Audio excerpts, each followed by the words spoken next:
چیرته وی احوال دی راوړه بې غوره یاران دې ښنولي ونه کړمه للی اګرم نه یې چې خاندې د بېلتون دردونه څه لیدلي دینه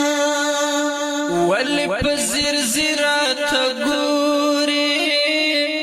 صورت هغه د اندېښنو خوړلی یمه دستا غمونه په ما بوج دي دیدن دې راوړم راوړی نه شم غمونه اور د زما په ځوانۍ بل کړو بې وفا ما در سره ثابت کړې دینه یار مې په تورو غرو پناه دی لمر چې په تورو غرو پناه شي وژاړمه و د زړه له درده ټپې وایم په زړه مې بار دي د یو چا ښکلي یادونه د خو مې زړه دی چې لا ټینګ دی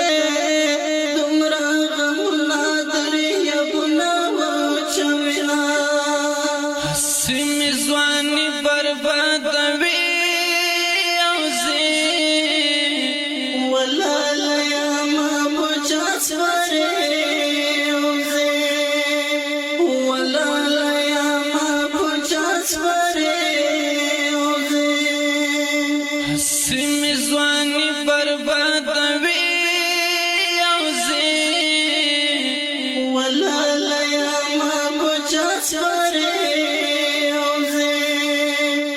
ولاله یمه په چا سپارې اوزې دوکه دې وکړه ځان دې خلاص کړو زه دې د ژوند په لار یوازې پرېښودمه اوبه ځواني مې نشته تندرستې مټې مې غم خوړلې دینه داسې دې مات کړمه جانانه واپس چې ځان راټولوم قیامت به وینه د بېوسۍ زور او بشې په ډکو سترګو د خندا تفصیل کومه چې په علاج مې نه پوهېږي وای طبیبه سلط دې دارو د لاسه خورمه زړه ته غمجن ټپه راغله چې بېلتون وړی یار به څه حالات کې وینه په تا به څنګه وخت تېرېږي په ما چې شپه شلي ونه در پاسې شمه ساړه ساړه بادونه راغلل یا للی بایلم یا له ژوند اخلم لاسونه د قسم ستا د قسم وي مرګ راشه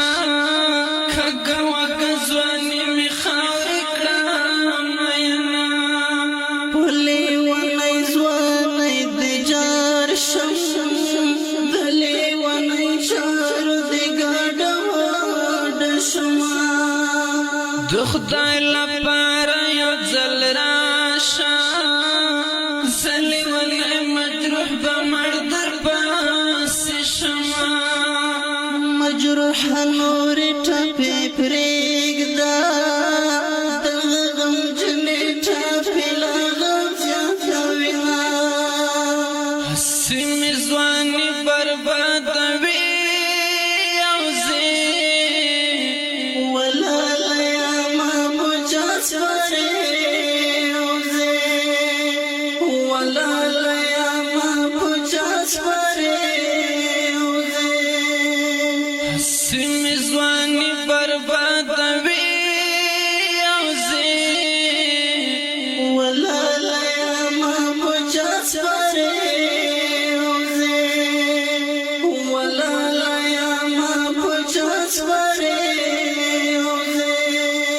د دې غمجن مصرۍ فرمایش کړی د ډېره مینه صابر سروان یاد سرګر شاعر د ډېر قدرمن مجروح لیوانی په اواز د ګران حافظ فضل زدران او ګران سالار